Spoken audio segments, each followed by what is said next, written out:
In this past week's Torah portion, Parshat Korach, we see that the punishment for Korach and his rebellious assembly was that the earth beneath them, the very earth that they were standing on, opened up beneath them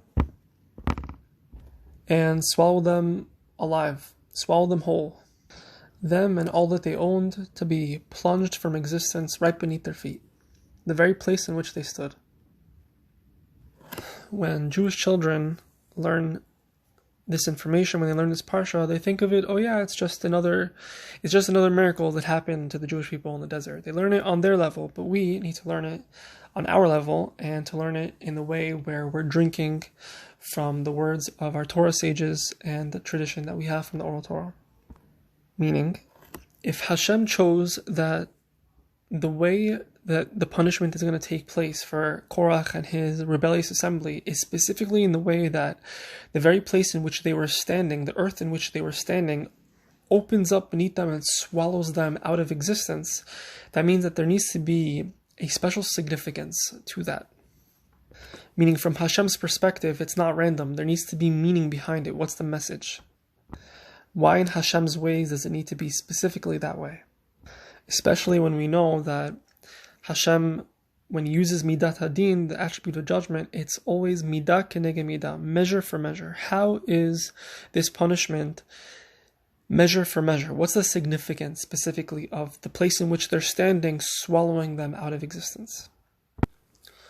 When reading the parsha, at first glance, when we analyze Korach's first line of dispute to Moshe, he says to Moshe and Aaron that the whole nation is holy and God's divine presence is among them. So why are you guys getting special positions?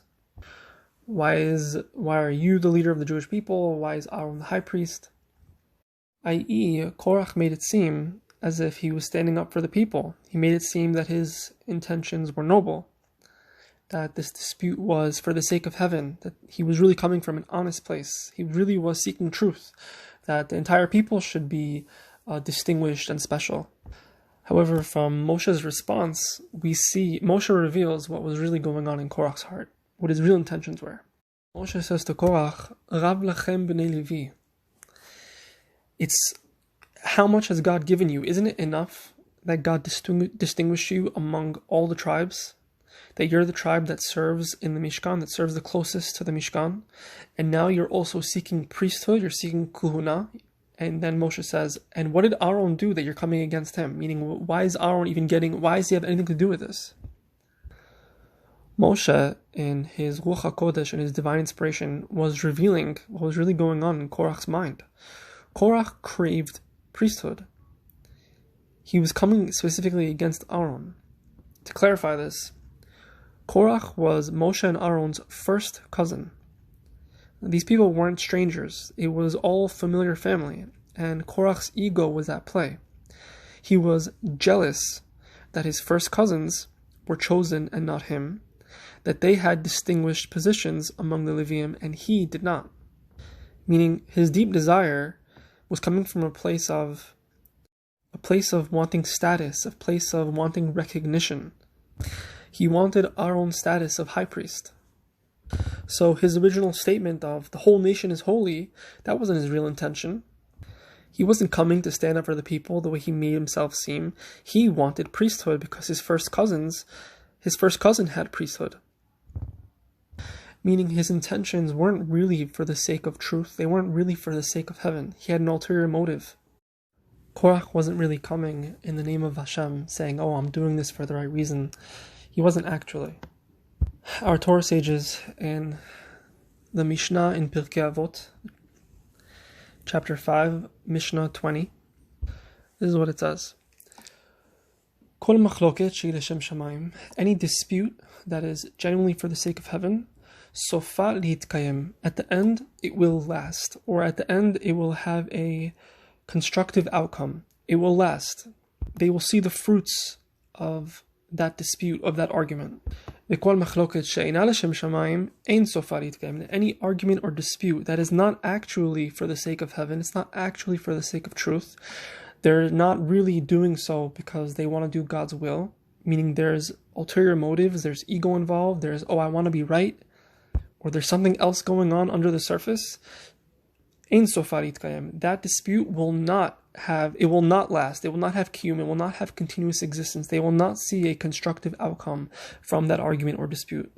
And then they give the example. What's an example of a dispute that is truly for the sake of heaven? Those are the disputes that they had between Hillel and Shammai.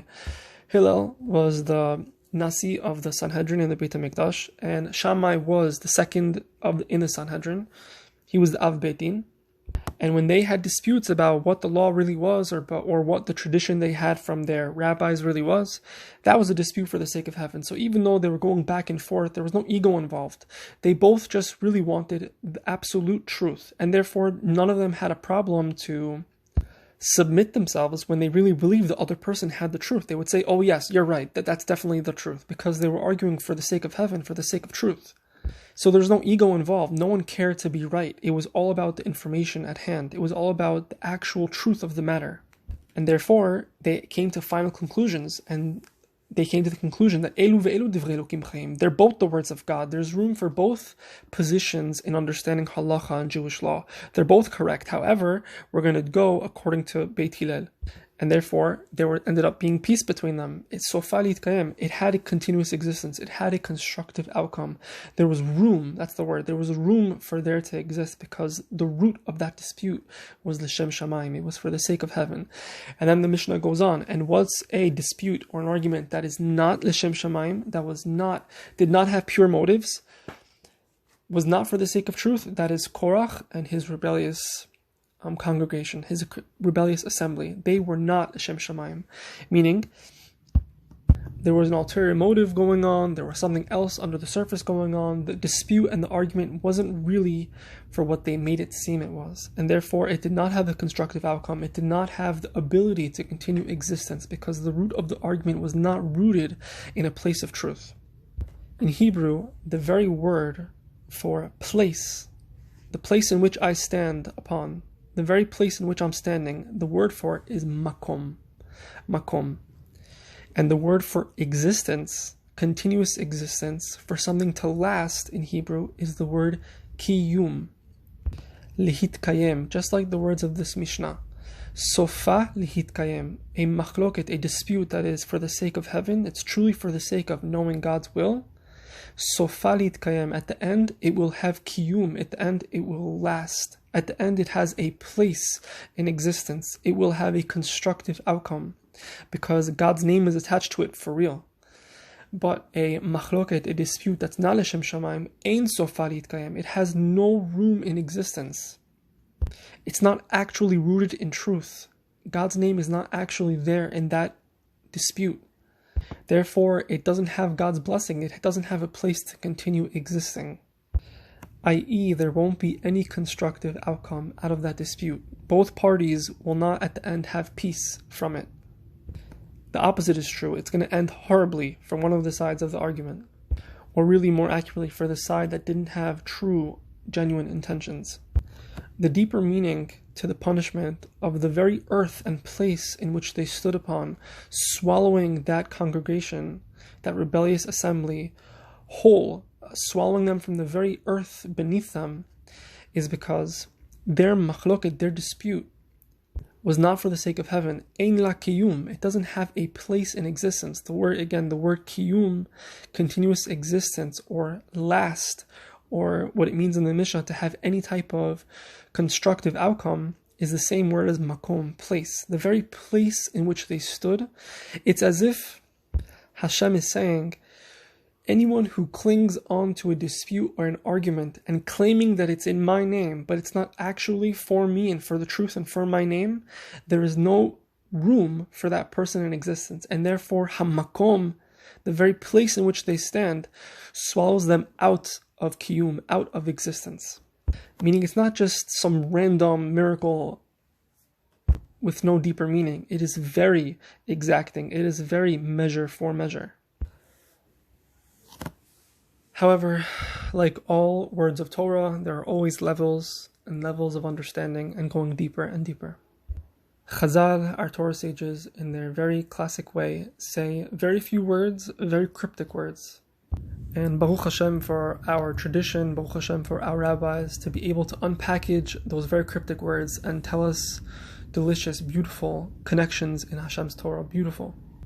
Chazal say the very cryptic words, Korach Moshe Hevel. Korach was denying the steps of creation that took place during the 6 days of creation. Now, what in the world does that mean? Korach Moshe Hevel. He was denying the truth, or denying whatever was taking place during the 6 days of creation. What in the world does that mean? And to add on to cryptic words of the Torah Sages, the Arizal, the great Kabbalist Arizal, in just 4 words and 4 names, this is what it says. Something like this. Moshe Hevel, Korach Kayin. Moshe Hevel from the first chapters of Genesis, Korach from this week's Parsha, Kayin meaning Hevel's brother from the first chapters of Genesis. Now, what in the world does that mean? Baruch Hashem for our Torah tradition to delve into these beautiful connections in the Torah, which Bezrat Hashem I'm going to get to right now. What does it mean that Korach was going against the first 6 days of creation? Hashem did not need to create the world in 6 days. He could have created everything he wanted in 1 day or in 1 moment, but he wanted to create it in 6 days. He wanted creation to be done in steps, where every day has its specific influence, where every day is its unique, special part of the puzzle. Every day represents something specific. Every day has its special, use the word force, or a specific attribute or midah, where at the end of it all the different parts come together to make a beautiful harmony, a beautiful piece. We can think of it kind of like a band. You have the person who sings, the guitarist, the violinist, the bass, the drums, the piano. They all come together to make a beautiful symphony. For example, we see that on the first 3 days of creation, Hashem is making the tools, meaning on day 1 he created the light. On day 2, he created water, or separated the waters, made the water and separated the waters. And on day 3, it was the earth. And we see the parallel, meaning the first 3 days parallel the next 3 days, in that on day 4, it parallels day 1, in that Hashem uses the eta'or, the light of the first day, the radiation, or whatever a person wants to call it, the radiation or the light, and he sets up the stars and the sun and the moon, and he sets up the night sky in a way where all that radiation is focused, in a way that the potential of day 1 comes to fruition on day 4. And the potential of day 2, which was the water, comes to its fruition on day 5, where the water, vayishretzu hamayim, the water teams forth all the creatures that come forth from the water. And on day 3, which Hashem created the earth, comes to its fruition, meaning its potential sees its fruition on day 6, where Hashem uses the earth to create the animals and mankind. In the deeper layers of Torah, we know that Hashem runs the world in three providence types, or 3 attributes. They're called chesed, din, rachamim. Kindness, giving, and then judgment, restriction. And the third always makes peace between them. It is the attribute of emet, the attribute of tiferet. And that the next 3 Kabbalistic attributes are extensions of the previous 3. So netzach is an extension of chesed, Hod is an extension of the attribute of judgment, and Yesod would be the extension of Midat HaEmet, Tiferet. They're very Kabbalistic words, but I'm going to try to make it simple and explain. People read the Torah scroll in Bet Knesset, in Shul, in synagogue. There are 3, it's broken down to 3 parts. The Kohen goes first, the Levi goes second, and then the basic Israel goes third. The Jewish people are divided into 3 sects: Kohanim, the priests; Leviim, those who are from the same family of the Kohanim, but they're divided from them. They're strictly just from the tribe of Levi, without being sanctified in the holiness of the descendants of Aaron. And then there's Israel, Jews who are from the other tribes. They're called just basic Israel. And those two also represent chesed, din, rachamim, kindness, judgment, and then the midah of tiferet, truth, where it's able to bring all of them together in harmony. Just like in deep Jewish teachings, Avram represents chesed, and he represents the keuna, or the priesthood. Yitzchak represents judgment, and Yaakov is able to bring all that into harmony. But they are three separate attributes, and each one of them specialized in his specific attribute, in perfecting and connecting to God in that way, and revealing God in specifically that attribute. And God created the entire world in 6 days. He created everything according to its kind, in a specific order, organized in a specific way, each species unique in its own. There are many laws in the Torah where Jewish people are warned to not mix species, to not mess with the order that Hashem programmed the universe in, or programmed the world in. For example, Jewish law says that Jewish people are not allowed to plant using different seeds together. I can't take the seeds of this fruit and the seeds of a vineyard for grapes and to mix them together and plant them at the same time. That's an avera. It's a sin to do that. We can't mix kinds. We can't mix species that Hashem divided. We can't put together what Hashem divided.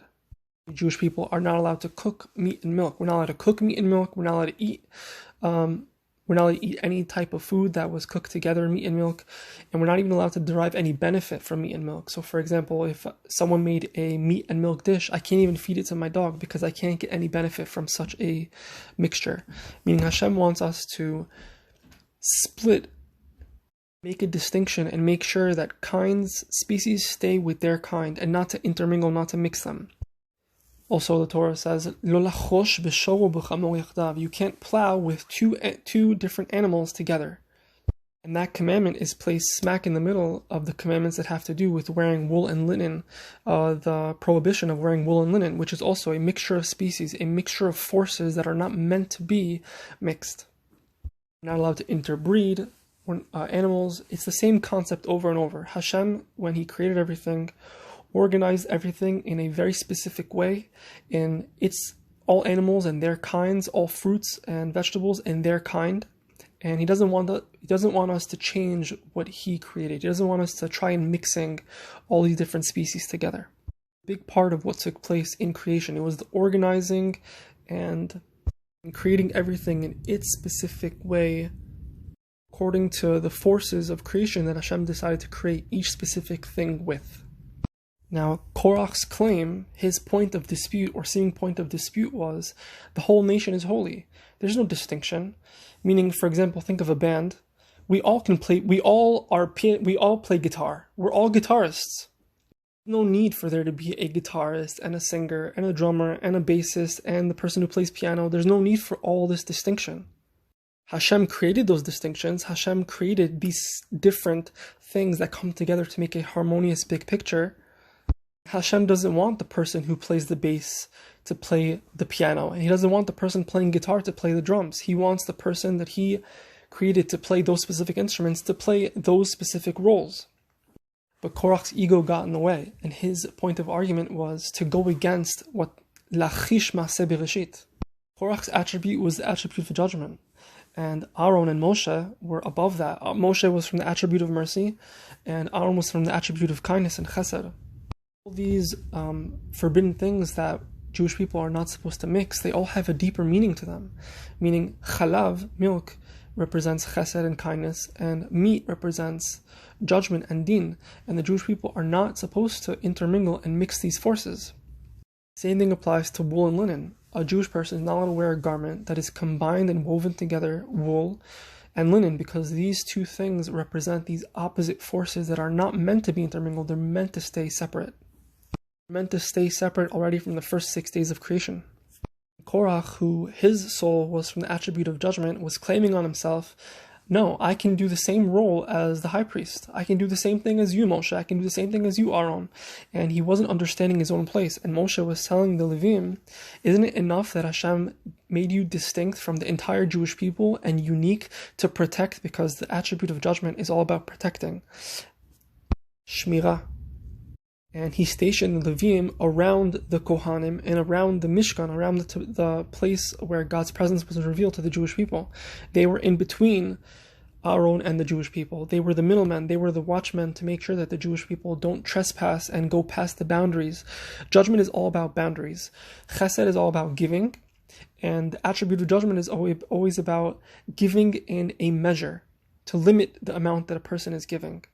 Because if a person doesn't express measured giving, he can be giving in a totally wrong place. Let's say, for example, a beggar on the street, but this beggar is saying, give me money because I want to buy more drugs, or give me money because I want to buy alcohol.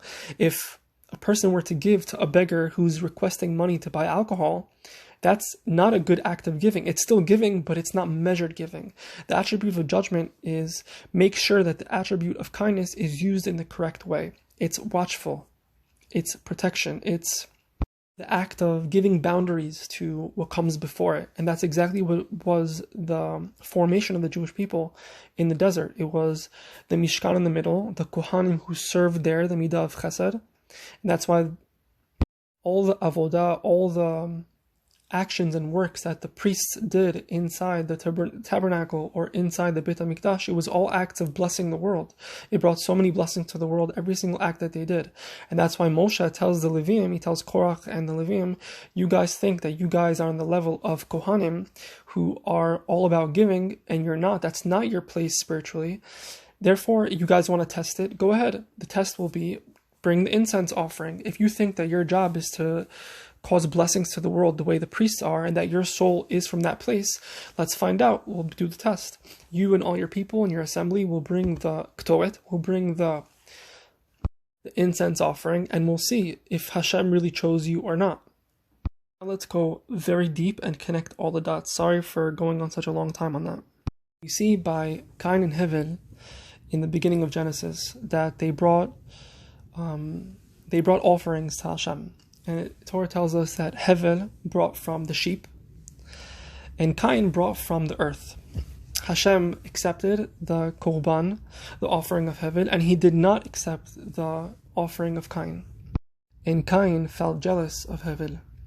Chazal tell us that the prohibition of shatnez, of wearing wool and linen, goes back to Kayin and Hevel. Hevel was a shepherd. Sheep give forth wool. Kayin was ovedet adama, he worked earth, and Chazal tell us that the offering he brought was specifically flax, where how linen is made is from flax seeds. Kayin and Hevel represent these two separate forces. We as Jewish people are not even allowed to wear a garment where these two forces are intermingled together. Because we're not supposed to mix what Hashem separated, meaning we're not supposed to go against Maaseh Bereshit, the first 6 days of creation. Whatever was set up, the organization that was set up in the first 6 days of creation are meant to stay that way. Chazal tell us that Hevel was rooted in the attribute of mercy, and Kayin was rooted in the attribute of judgment. Just like Korach, he felt jealous. Very, very deep and fascinating. Chapter 4, Genesis 4, verse 8. Vayomer Kayin el Hevel achiv. And Kayin said to his brother Hevel. However, the verse does not tell us what Kayin said to Hevel. It did not tell us what Kayin came to Hevel and began a dispute. It doesn't tell us anything of what happened. It just tells us that he came and started speaking to him. Then it says, and it was when they were in the field. Vayakum Kayin. Kayin got up el Hevel achiv, to Hevel his brother, ve'argeu, and killed him. A very bizarre verse. Again, it says, and Kayin came to Hevel, spoke to Hevel, his brother, and it was when they were in the field, Kayin got up to Hevel and killed his brother. The first does not tell us anything about what Kayin was saying to Hevel. And where was Kayin? Was Kayin laying down? Was he sitting down? The verse needs to tell us that Kayin got up in order to kill Hevel. Our tradition from the prophets comes our tradition from Moshe Rabbeinu to tell us, to fill in the blanks of what's going on over here. What did Kayin say to Hevel? It doesn't really matter what Kayin said to Hevel, because his intention wasn't actually to have a conversation with him. His intention wasn't Hashem Shamayim with whatever he was talking about. His intention was to hurt Hevel. Chazal tell us that Kayin came to dispute with Hevel, and Hevel understood that Kayin was looking to hurt him. And Hevel threw Kayin to the ground. And Hevel, because his attribute was the attribute of mercy, he said to Kayin, I don't want to fight with you. I don't want to argue for no reason. I don't want to dispute. And Hevel turned around because he didn't want to continue fighting. Once Hevel turned around, Kayin got up. That's why it says Vayakum Kayin, because where was he? He was on the ground. He stood up, he got up and killed Hevel. His jealousy got to him. His ego got to him. Because the offering of Hevel was accepted. Hevel had a distinguished position, and Kayin didn't. Skip to verse 10. Vayomer ma sita. Hashem says to Kayin, what did you do? The voice of your brother's blood is screaming to me from the earth. Now you are more cursed than the very earth which opened its mouth to take the blood of your brother from your hand. Where's the only other place in the Chumash, in the 5 books of Moses, where we see this lashon, this terminology of the earth opening its mouth to accept something or take something? That's right, Parshat Korach. Just like Hashem accepted the offering of Hevel and did not accept the offering of Kayin, Moshe prays, if you go to Numbers chapter 16, verse 15, Vaychar Moshe me'od, Vayomer el Hashem, and Moshe said to Hashem, Al tefen el minchatam, do not accept in favor their offering. And then in verse 31, when Moshe stopped speaking all these things, the earth split open beneath them. The earth opened its mouth and swallowed them and their houses and all the men that were with them and everything that they owned. All of them went down alive beneath the ground, and the earth swallowed them up. The seeming connection of these Hebrew words, Patzta Aretz et Pia, which we find in only these 2 places between Moshe and Korach and Kayin and Hevel, it's not random. It's more than just not random. Basically, what's written in the writings of the Arizal, that Moshe, Hevel, Korach, Kayin, it's coming to reveal to us that this dispute between Moshe and Korach is ancient, very, very ancient. Between these 2 souls, it's a very ancient dispute that is going on over here. Meaning, in their first time going around, Hevel, who is from the attribute of mercy, his offering is accepted by Hashem. Kayin, whose attribute is judgment, feels and experiences jealousy of Hevel. Kayin, from the attribute of judgment, makes it seem like he wants to have a discussion with Hevel. He wants to come to him and have some sort of dispute and to talk it out. Genesis 4, chapter 8, it says, Vayomer Kayin el Hevel, and then it doesn't tell us anything of what he actually said to him. And then it goes on in the verse. It was when they were in the field, Kayin got up, as I said before. Hevel showed mercy to Kayin. In fact, he wasn't supposed to, because someone